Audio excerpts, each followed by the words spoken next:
AP intermediate public ఎగ్జామినేషన్స్కి అయితే time అయితే ఎంతో లేదు. సో ముందుగానే ఈ ఇంపార్టెంట్ క్వశ్చన్ పేపర్ అయితే పెట్టేస్తున్నా. సో ఖచ్చితంగా ఎవరైతే ఇంటర్మీడియట్ స్టూడెంట్స్ అయితే కెమిస్ట్రీ టఫ్గా ఫీల్ అవుతున్నారో ఖచ్చితంగా మీరు ఈ పర్టికులర్ క్వశ్చన్ పేపర్ అనేది ప్రిపేర్ అవ్వడానికి అయితే ట్రై చేయండి. అలాగే నా రిక్వెస్ట్ ఏంటంటే ఈ వీడియో కింద అయితే ఖచ్చితంగా మీరు ఏ సబ్జెక్ట్ మీరు టఫ్గా ఫీల్ అవుతున్నారు, ఇంటర్మీడియట్ ఫస్ట్ ఇయర్ స్టూడెంట్స్ కానివ్వండి, లేదంటే సెకండ్ ఇయర్ స్టూడెంట్స్ కానివ్వండి, ఏ సబ్జెక్ట్ మాత్రమే మీరు టఫ్గా ఫీల్ అవుతున్నారో కామెంట్ బాక్స్లో పెట్టే వెళ్ళండి. అప్పుడే మాకు మా టీంకి అయితే అర్థమవుతుందన్నమాట.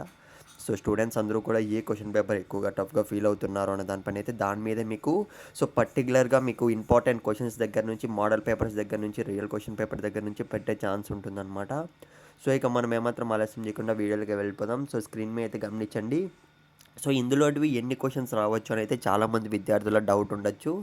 మనకు లాస్ట్ ఇయర్ చూసుకున్నట్లయితే క్వశ్చన్ పేపర్ అనేది ఈజీ, కాబట్టి ఈ ఇయర్ చూసుకున్నట్లయితే మనకు కొద్దిగా టఫ్గానే వచ్చే ఛాన్స్ అయితే ఉంది. అందుకే క్వశ్చన్ పేపర్ అనేది ఇది కొద్దిగా ఇంపార్టెంట్ అని తెలిసిన వెంటనే నేనైతే పెట్టేస్తున్నా. ఇందులోటివి చూసుకున్నట్లయితే మనకు ఒకటి లేదా రెండు అంటే మ్యాక్సిమం మనకు 3 క్వశ్చన్స్ అయితే దిగే ఛాన్స్ అయితే ఉంటుందన్నమాట.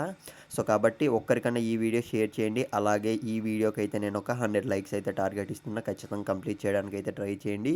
అప్పుడే మనకు ఇంటర్మీడియట్ స్టూడెంట్స్ అయితే మన వీడియోస్ వాచ్ చేస్తున్నారా లేదా మాకు అర్థమవుతుందన్నమాట. ఆల్ ది బెస్ట్ ప్రతి ఒక్కరికైతే పార్ట్ 2లో మళ్ళీ కలుద్దాం.